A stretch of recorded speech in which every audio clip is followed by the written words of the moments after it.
এখন বাংলাদেশের যে বর্ডার 4427 কিলোমিটার, অত্যন্ত সুদীর্ঘ বর্ডার, বিভিন্ন ধরনের প্রতিকূল ভূমি আছে। তো সেই তুলনায় আরও বাড়ানো প্রয়োজন, সে বাড়ানোর প্রক্রিয়া কিন্তু চলছে।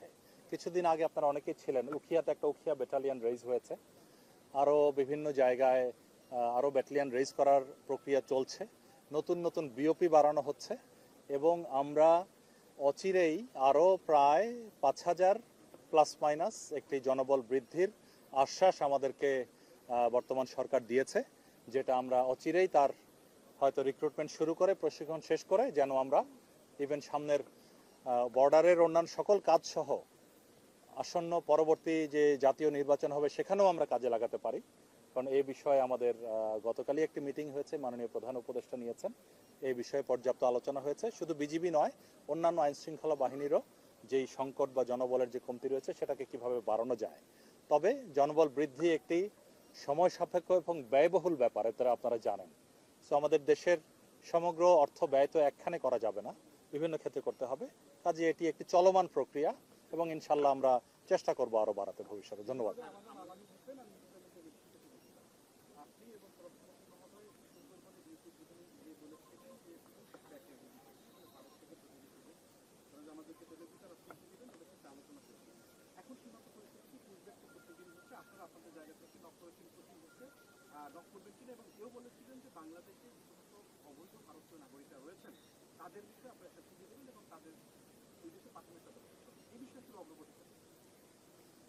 পুশব্যাক বা পুশিন আপনারা যেটাই বলেন, এটা প্রতিনিয়ত হচ্ছে, মাঝে মাঝে দু একটা দিন হয়তো বন্ধ থাকছে, বাট চূড়ান্তভাবে পুরো প্রক্রিয়াটি বন্ধ হয়নি।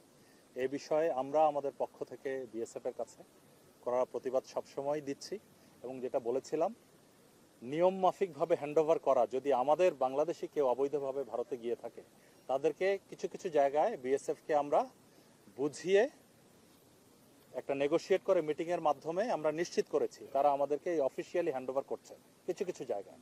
তবে সর্বক্ষেত্রে এটা সবাই ওরা শুনছে না, কিছু কিছু জায়গায় এই পুশব্যাক বা পুশিন এখনও চলছে। তো আমাদের এই বিএসএফকে বলার পাশাপাশি আমরা স্বরাষ্ট্র মন্ত্রণালয়ের মাধ্যমে আমাদের পররাষ্ট্র মন্ত্রণালয় বলেছি, পররাষ্ট্র মন্ত্রণালয় থেকে একাধিকবার ভারতীয় হাই কমিশনে লেখা হয়েছে, আমাদের বাংলাদেশি যে দূতাবাস রয়েছে ভারতে সেখানে লেখা হয়েছে এবং ভারতের দূতাবাসে যে হাই কমিশনার আছেন তার সাথেও আমি যোগাযোগ রাখছি। তো আমরা এটা প্রতিহত করার চেষ্টা করছি। তবে বেশিরভাগ ক্ষেত্রে যারা আসছে তাদের মধ্যেই বেশিরভাগই আমাদের বিভিন্ন ধরনের বাংলাদেশি যারা বিভিন্ন সময় ওখানে গিয়েছিল।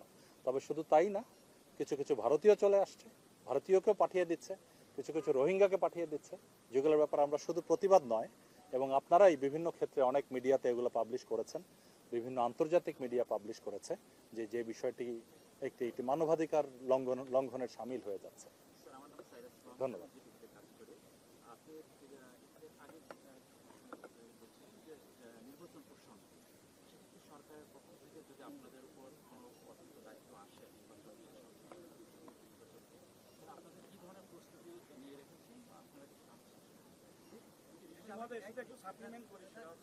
নির্বাচনকালীন সময়ে বর্ডার সিকিউরিটি একটা বিষয় থাকে নির্বাচনকালীন সময়ে।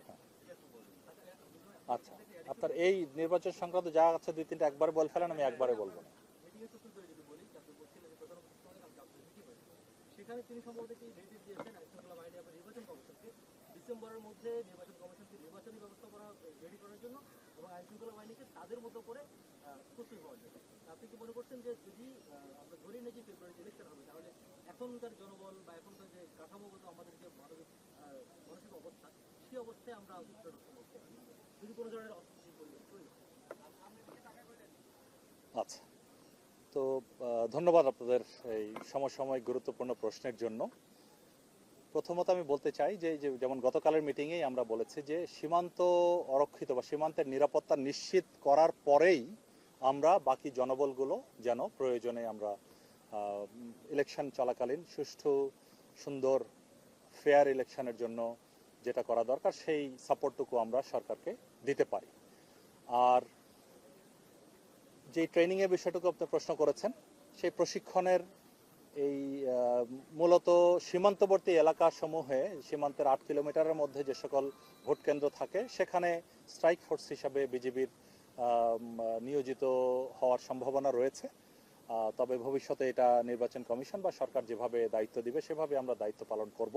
তো এই ব্যাপারে এই ধরনের কোনো নির্বাচন কেন্দ্রে বা ভোট কেন্দ্রে যদি বিশৃঙ্খলা সৃষ্টি হয় কিংবা জনজীবনে নিরাপত্তার হানি ঘটে, সেজন্য শুধুমাত্র বিজিবি তো নয়, বিজিবির পাশাপাশি পুলিশ বাহিনী এবং আনসার, কোস্টগার্ড, সকল স্বরাষ্ট্র মন্ত্রণালয়ের অধীনে যেসব বাহিনী রয়েছে সকলকেই দায়িত্ব দেওয়া হয়েছে এবং এই সকলকে নিয়েই গতকাল এই মিটিংটি ছিল, যেটা মাননীয় প্রধান উপদেষ্টার সভাপতিত্বে স্বরাষ্ট্র উপদেষ্টা মহোদয় সহ এবং স্বরাষ্ট্র মন্ত্রণালয়ের সকল গুরুত্বপূর্ণ ব্যক্তিবর্গ সহ এই মিটিংটি হয়েছে। ধন্যবাদ।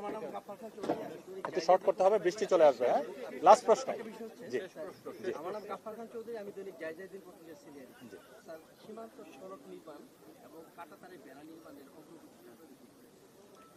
কাঁটাতারের বেড়া তো আমরা নির্মাণ করছি না, কাঁটাতারের বেড়া ওইদিকে বিএসএফ নির্মাণ করছে।